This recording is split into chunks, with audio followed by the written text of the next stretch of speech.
అపోస్తలులు బలహీనులే, కానీ ఎవరికి చోటిచ్చారు తమ హృదయంలో? బలహీనులైన మనుషులు బలవంతుడైన యేసుకు చోటిచ్చారు. చరిత్ర పుటల్లో వారు నిలిచారు. యేసయ్య గురించి ఎంత మాట్లాడుకుంటామో అపోస్తలుల గురించి అంతే మాట్లాడుకుంటాం. ఎందుకు? మారిపోయింది.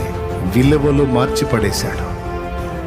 నజరేతులోంచి మంచిదేదైనా రాగలదా అని నతనీయులు అడిగితే ఫిలిప్పు సమాధానం, వచ్చి చూడు. ఇప్పటిదాకా రాలేదు, ఇప్పుడే వచ్చింది. ఇక నజరేతు పేరు మారిపోయింది. చిలకలూరుపేటలో మంచిదేదన్నా వచ్చిద్దా? చిలకలూరుపేట నుంచి మంచిదేదన్నా రాగలదా? వచ్చి చూడు, తండ్రి సన్నిధి ఉంది.